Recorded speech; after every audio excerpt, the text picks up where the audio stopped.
pangalaga, no? Okay? So makita nato diri no sa atong basa o sa atong gibasa kaniyang account sa usa ka Samaritan woman, no? Samaritan woman. Makita nato sa verse 1 and 2, 1 to 4, no? Makita nato diya na the geographical will of God, no? That Jesus Christ, when He came to Judea and left Judea going to Galilee, no? Ang Galilee naman sa taas na side, and then Samaria na sa tunga, and then Judea na din sa south, no? Na when Jesus Christ left, there sa 1 to 4, John chapter 4, verse 1 to 4, no? Na He left Judea, He must needs to go to Samaria before He went to Galilee, no? So makita natin ang kabubuton sa Ginoo, the geographical will of God, kung sa kabubuton sa Ginoo para ma-meet ni Jesus Christ ang woman at Samaritan woman at the well, no? In verses 5 to 7, makita natin we don't have time to read that one, no? Makita natin sa verses 5 to 7 na si Kristo nakita or na-meet niya ang woman, okay? And offer her a living water, okay? Na ano po ginagawa ng woman, no? Sa well, okay, he-fetch dito sa balon, no? Na ningon diri sa verse number 14, ningon diri ang pulong sa Ginoo, no? But Jesus said unto her, whosoever drinketh this water shall never thirst again, no? Okay?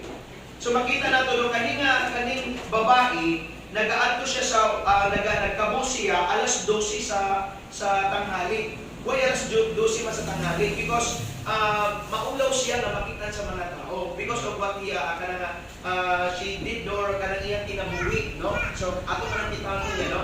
So makita nato diri nga Jesus Christ offered to her a living water. Okay? Na kung isa may mo yes, iningon lang si Kristo, pag muinom ka ani nga tubig from the well, madali ra ka mauhon, but this I will offer unto you, this living water, you will never thirst again. Okay? So makita nato diyan nga the geographical will of God that kinahanglan pa niya nga muagi sa Samaria para ma-meet niya ang woman, para ang woman masulwin niya and mag-manifest sa iya that He is ang makita o mahinan sa woman that He is the living water, that Jesus Christ Himself is the Messiah. Because makita nato nga ang mga Samaritano ningon si diri sa verse number 4, no, or 6, no?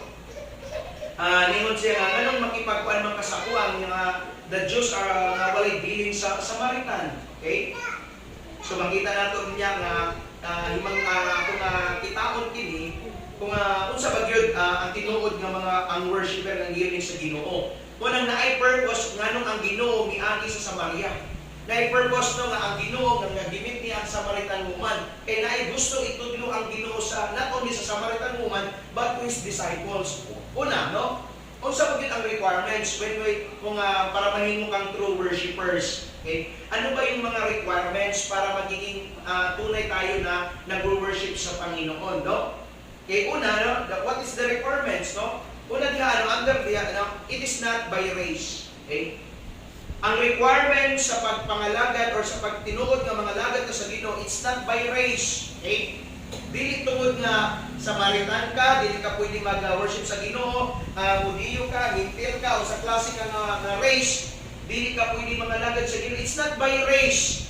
Okay? When we worship the true and living God, dili ang requirements tungod kay Samaritan ka, Hudiyo ka. Okay? Mo nga naningon ang Samaritan woman, no, ningon siya nga nganong naging istorya man ka sa akuan, no? Di ba ningon na wala tay dealings, no? Dili mag-deal ang Hudiyo sa mga Samaritans. Look at in verse number 9.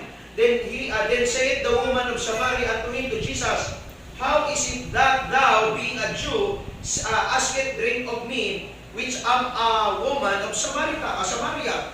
For the Jews have no dealings with Samaritans. Okay? So makita nato diya nga kinahanglan or kailangan tudluan sa Ginoo not only this Samaritan woman but his disciples later on nga walay dili sa pagpangalagad sa Ginoo walay race. Hudiyo ra dapat ang mga lagad sa Ginoo or dili labot ang mga lain nga mga race. No, it's not by race. No? The requirements sa makita it's not by race. Why? Because God is no respecter of person. When God saved Cornelius, the first Gentile na na-saved in Acts chapter number 2, isa'y isugo ni Kristo. When Jesus Christ, when God put a vision kay Cornelius, okay, and vision also to Peter, na kinahanglan niya niya mo sira niya og gospel si Cornelius. O sa ingon ni Peter, ingani sa akong vision na Panginoon nga kani nga mga four-footed beast, no, mga unclean things. Okay? Ingon si ang Ginoo, unsa may mga butang nga ako nang giluban nga para sa imong mahugaw. The purpose there is Jesus Christ wants Apostle Peter to share the gospel to Cornelius, who was a Gentile. Okay? Because sa thinking sa mga Hudios, pag dili ka Hudiyo, dili sila mo entertain. Okay? Mo nag-iwan, no? It's not by race, because God is no respecter of person. When we, kanang requirements ba, kung mga lagad ka sa Ginoo, it's not by race. Pilipino ka, Amerikano ka, Samaritano ka, Hudiyo ka, wala tiha. It's not by race, and also it's not by religion, no? Kung sa imong religion, dili diha, no? Nga kamira nga mga Judaizer ang pwede mga lagad sa Ginoo, kamo nga mga Samaritano nung sa klase mo nga mga race ninyo sa inyong religion, dili mo pwede mga lagad sa Ginoo. Kaya kung by religion pa, wala kita, diba? Laylay matagigika ng denomination, pero salamat, imo man panganlan ang tanang mga religion, muanib man ka sa tanang religion, mutuon man ka sa tanang religion, but if you don't have personal relationship to Jesus, you are still lost, bound to hell. Yeah. Ilan man nimo ang tanang religion, maangkon man nimo ang tanang religion sa kalibutan, pero kung wala kay personal relationship sa Ginoo, you're still lost, no? Why? Because the requirements of true worshiper, no, kung gusto mga lagad sa Ginoo, is not by race nor by religion, it is by or through relationship sa atong Ginoong Jesucristo. Mo na gustong ipaabot ni Kristo sa Samaritan woman, okay? Yes, iningon mo nga walay dealing ang Hudiyo sa Samaria, but kaning ang akong i-offer sa imo is living water. Kanang imong gi-fetch diya sa well, okay? Mauhaw ra ka anak, but kanang akong ihatag sa imo karon nga living water, dili gyud ka ma-thirst, okay? It is by relationship, no, the requirements, no, na makapagpangalagad ka sa atong Ginoo. Okay? Dili lang nga mga Hudiyo ang may karapatan o akuban ng mga race, kundi kitapod na ay relasyon niya kay Kristo na atong manluluwas. In verses 13 to 14, ingon ang pulong diri sa Ginoo, no? Jesus answered and said unto her, whosoever drinketh this water shall thirst again, water at the well. But whosoever drinketh the water that I shall give him shall never thirst, but the water that I shall give him shall be in him a well of water springing up into everlasting life. Okay? Acts chapter number 4, verse number 12, no? Walay lain nga nasa mga tao o yung mga butang sa langit o ilalom sa lupa na makaluwas sa tao. At the name of Jesus. John chapter number 6, verse number 35, kung sa ingon din sa pulong sa Ginoo. John chapter number 6, verse number 35, and Jesus said unto them, I am the bread of life. He that cometh to me shall never hunger, and he that believeth on me shall never thirst. Okay? If you accept the Lord Jesus Christ as your Lord and personal Savior, salamat kay sa Ginoo. Ang matago sa kanato na relasyon na kay Kristo na iyang manluluwas. Okay? The requirements, okay, of true worshiper, no? Dapat luwas ta, in short. We have a relationship sa atong Ginoong Jesucristo. Okay? Dili wala gibawalan ang tanan. Ang gusto lang sa Ginoo nga makakaatong kag relasyon diya kaniya. Okay? Makita man nato nung sa may kaning ang trabaho day aning babae, no? Kaning babae na asawa, na anak. Ningon si Kristo, go, call thy husband. Ingon ang babae, I don't have husband. Okay? So makita nato, no, ato nang diskutan. Una is the requirements, no? It's not by race, no? Dili ingon nga Hudiyo mo ray mga lagad sa Ginoo. It's not by religion. Kami lang ang mga lagad, kami lang ang religion ang makapangalagad sa Ginoo. It is through or by or through relationship sa atong Ginoong Jesucristo. If you have personal relationship to God, then we are by the grace of God, no, makapangalagad ta sa atong Ginoo. And then what's the response or her response, no? In verse number 15 to 26 makita nato din. In verse number 15, kung sa iyang respond, no, sa pag-offer sa iya sa living water. In verse number 15, the woman said unto him, Sir, give me this water, that I thirst not, neither come hither to draw. Okay? Wa pa siya kasabot nga ang gi-offer sa Ginoo is salvation. wa siya kasabot nga gi-offer sa Ginoon sa Ginoong everlasting life. Okay? So but iusa iyang respond, no?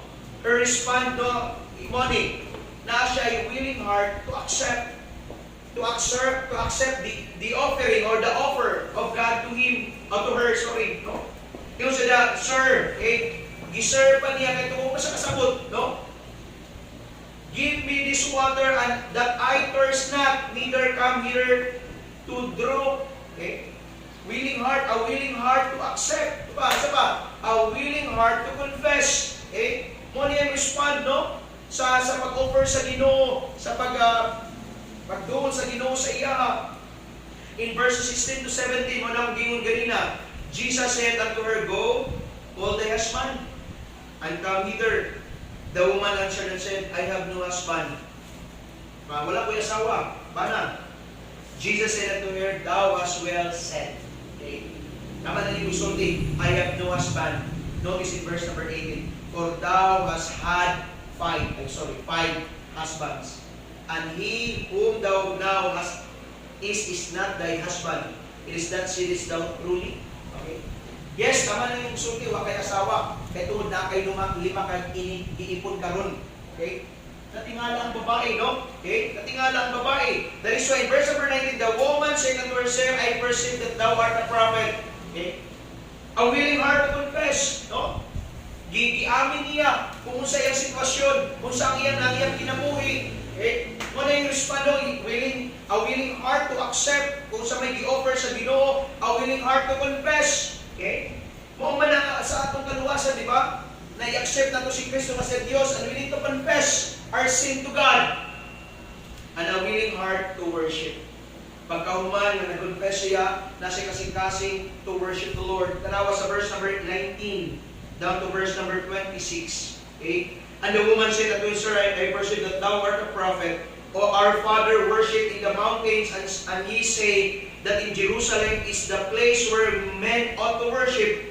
Jesus said unto her, Woman, believe me, they are coming, when ye shall neither in this mountain, nor yet at Jerusalem worship the Father. Ye worship ye know not what.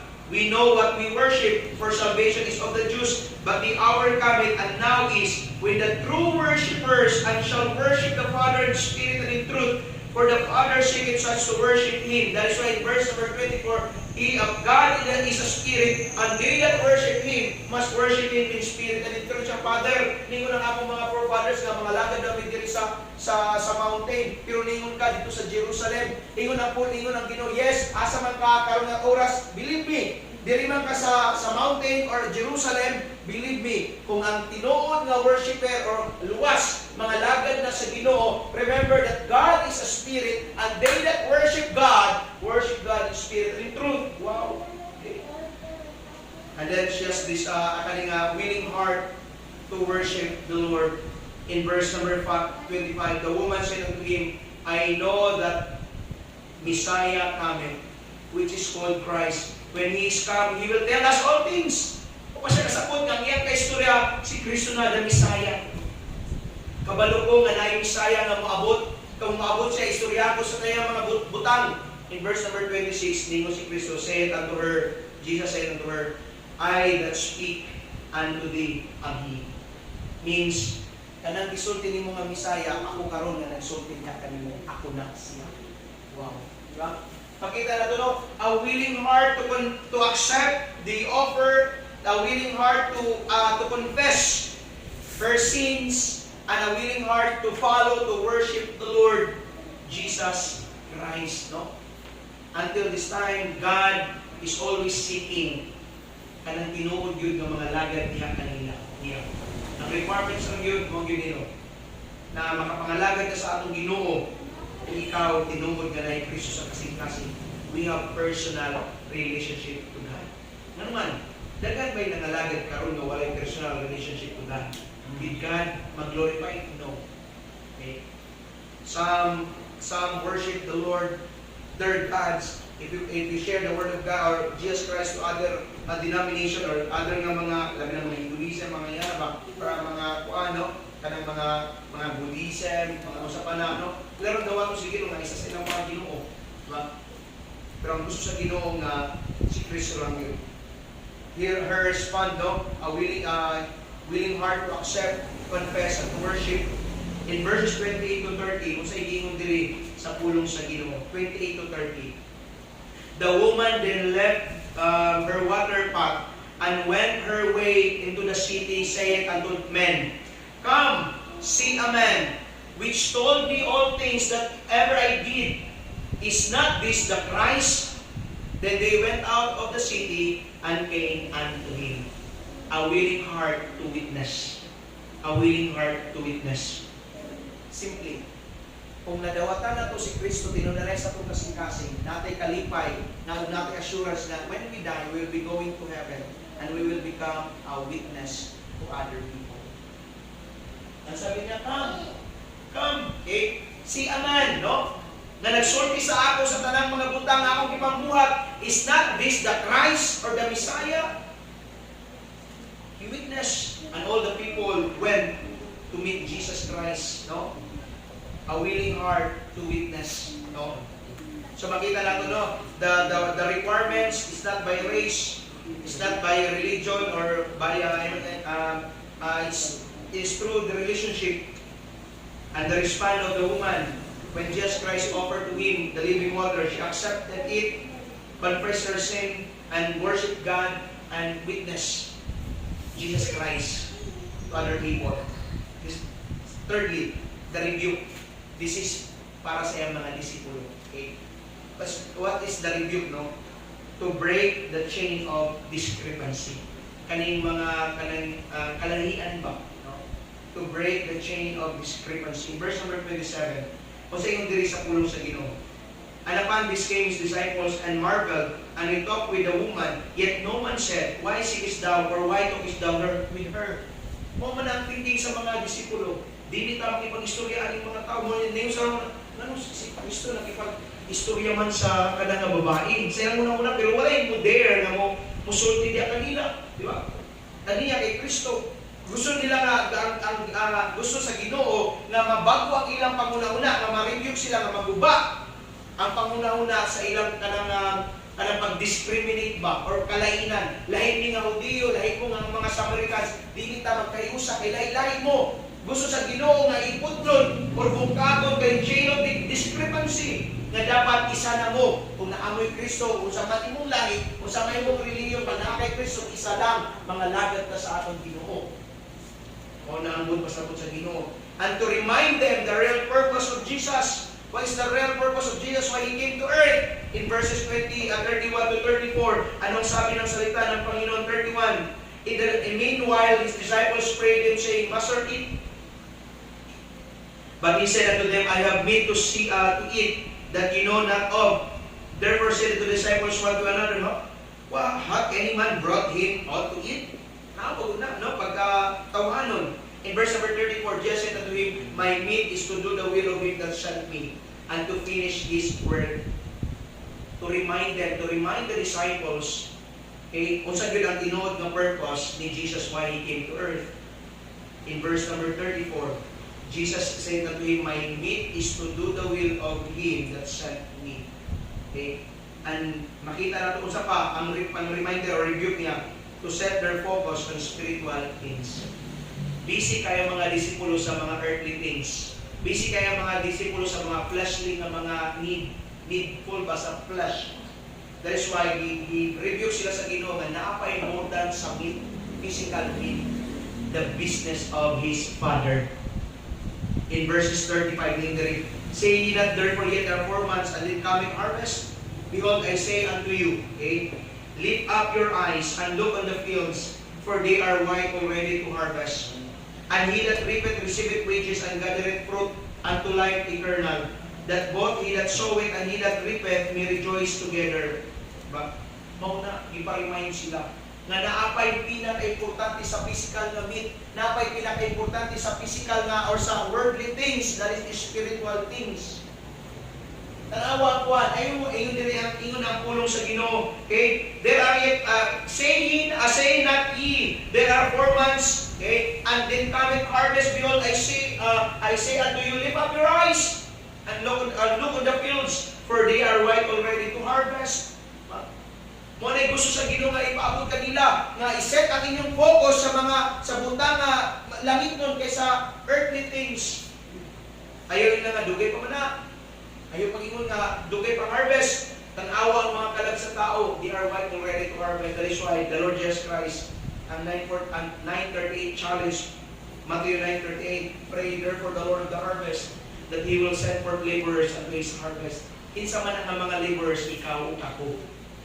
Na-met na to ang requirements. We have relationship to the Lord Jesus Christ. And then ikaw ang gamiton sa Ginoo to share the Word of God sa matag usa. Doon, daga na may pulong sa Ginoo nga diingon, ayaw mo focus aning kalibutan ng mga utang. Yes, diri ta nagpuyo natay work. Yes, blessing na. Pero ayaw itugod nga kaning earthly things mababutahan ta para sa mga langit ng mga butang. Mali ko na ako na banggit naman natin kanina sa kong Sunday school. Kung kaya nimong magsakripisyo sa kalibutan, anong di man ka magsakripisyo para sa Ginoo? Anong kawatan pamangkin nato ang Ginoo oras nato? Kung kaya nimong magsakripisyo, mo kaya balik ko gyapon nato maadto bata basin makaltasan natong sweldo, makaltasan na atong or mapakita ta sa company. Kaya tungkol magkuhan, wag mo muna hadlok sa Ginoo kung paunsa mo muna ng Ginoo sa inyong kinabuhi. Nanong ingani gyapon ang atong sitwasyon karon, nga dugay na tanan nalagad sa Ginoo nganong ingani pa natong sitwasyon. Wa ba ninyo na meditate sa inyong kinabuhi basin na ako'y wala nabuhat sa Ginoo or basin mas focus ko sa kalibutan kaysa akong manluluwas. Sa rebuke to the disciples, to set their focus on spiritual things. Okay? Balik ko na ako, walay dautan nga na ako'y work. May biblical man na, kung di mo trabaho, di mo makanon. Biblical man na. Ikaw lagi pa sa kay trabaho. Biblical man po nga kami nga ako na ako diri sa kaninga simbahan or kaninga mga he that preach the gospel should live by the gospel. The blessings of God, no? Wala kang siguro ko na maya. Di ba? Kung mamayat man ko, basi ako na ng choice, basi nag-diet, no? Pero by God's grace, God supply our needs. Okay? Mananawalan, rebuke sa mga disipulo. Set your focus on spiritual things, not on earthly things. Ingon natin si Apostle Pablo sa Colossians chapter number 3, no? If you then be risen with Christ, seek those things which are above. Okay? Set your affection on things on the earth. Set your affection on things above, not on the things of the earth. Okay? It's just a reminder sa matapos sa kanato. Mo ni gusto ipaabot sa mga ni Ginoong Jesucristo dito sa mga disipulo. Okay, to break the chain of discrepancy, wala kalahian. Ayaw mo pag-discriminate, ayaw. Kay lahi sila, lahi mo, hindi mo Samaritan sila, hindi mo sila istorya, dili. Okay? Because the field is the world. Okay? And lastly, what is the result when the woman, okay, accepted the living water, worship the Lord, being witness, no? What is the result? Makita natin, no? A life-changing testimony. 5 kabuok iyang ipon. Grabe ka, 5 kabuok iyang ipon. Pero nakadawat siya kay Kristo nga iyang manluluwas. Iba ko sa Ginoo ang iyang kinabuhi. Munang balik gihapon ta sa pulong sa Ginoo. Ang makapabako ra gyud sa atong kinabuhi walay langit ug pulong sa Ginoo. Isa makadako, isa makudako. Pero nganong iano na makatulis because of the word. Kung sa inita ko sa woman, a life-changing testimony. In verse number 39, kung sa inyong diri, sa pulong sa Ginoo. Verse number 39. And many of the Samaritans of that city believed on Jesus, on Him, for the saying of the woman. Okay, testimony, which testified, He told me all that ever I did. No? Kung na. In verse number, makita na ito no? A life-changing testimony. Nakita, dagay na kaluwas ng mga Samaritanon kay tungkol sa testimony aning babae. Kung ano yung resulta kung na kay Ginoo, naging pagbago. Na ano yung resulta kung na kay tinuod ng Ginoo, kanang mga lagad yung ka sa Ginoo, true worshipers. Or mag-worship kita sa Ginoo, a life-changing testimony, naging pagbago. Therefore, if any man be in Christ, he is a new creature. All things are passed away, behold, all things are become new. Okay? And last, the exaltation of Jesus Christ. In verse number 40, down to verse number 42. The exaltation of Jesus Christ. So when the Samaritan were come unto Him, they besought Him that He would tarry with him, and He abode there 2 days. And many more believe because of his own word. And he said unto the woman, Now we believe, not because of thy saying, for we have heard him ourselves. Kami po, nagduga na mo si Kristo. And know that this is indeed the Christ, the Savior of the world. No? The exaltation of Jesus Christ. Many of the people or many of the Samaritans did not believe, or Jews did not believe that Jesus Christ, siya ang Messiah. But because of the testimony of that Samaritan woman, even the Samaritan naman, yung mga Samaritanon, mituo na gid sila that Jesus Christ, mao gid siya ang Messiah. The exaltation of Jesus Christ. No? Muna at the end of the day, ang Ginoo gihapoy mahimaya. At the end of the day, ang Ginoo gihapoy mapataas sa kinabuhi nato. Diba? John chapter number 12, verse number 32, I, si Kristo, if I will lift it up in the earth, I will draw all men unto me. Okay? Una, no? Na-testify niya, na-testify sa mga Samaritan woman, I mean sa mga Samaritan, taga Samaria, nga ang usa ka babae na bato. And then, niyato sila kay Kristo. Nakaduhog sila sa pulong sa Ginoo, and then ingon sila, nagtuo nami nga siya ang Messiah. Dili tungod kay imong gisulti, kundi kami pud sa among kaugalingon, na-testify namo sa among kaugalingon, nadunggan namo siya gyud indeed ang Kristo, ang tinuod nga Messiah, the Savior of the world. Okay? The exaltation of Jesus Christ. Manang sa atong kinabuhi, kung sa man tagi giluwas na sa Ginoo, kung sa man ang Ginoo pagbuhat sa atong kinabuhi, at the end of the day, balikon nako ang Ginoo gihapoy mahimaya. Let us always bring back the glory to God. He must increase, but I must decrease. Okay? That's the result, a life-changing testimony and the exaltation of Jesus Christ. True worshiper. And I believe ikaw ka karon, hinapon ka, tinuod ka nga worshiper diya sa Ginoo. Kaya na-meet na itong requirements, no? Naman ka, ilay nga religion sa una. Pero salamat na gitagaan kag chance na magkabaton sa tinuod nga relasyon niya kay Kristo. Okay? True worshiper, no? May relasyon ta sa Ginoo, okay? And then hopefully our response, no? Will accept kung sa man ang gisulti sa Ginoo sa tuwa. We have a willing heart to worship God and to witness for Jesus Christ. Okay? Hopefully, na ikaw karon magtinun kanay na ba? Be serious in our worship diya sa atong Ginoo. Dili tanan gitagaan gayon na makapangalagad sa tinuod nga Dios.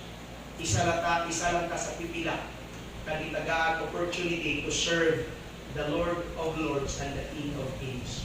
Kaya sa'yo, wala tayong nagdupal diri sa tubangan, wala tayong mga revolto, because God is a spirit, and they that worship Him must worship Him in spirit and in truth. Pastor, grabe ka itong judgmental, na ani revolto na kami mga frame ni Jesus, kay among ng representasyon, pero wami nagasimba sa revolto.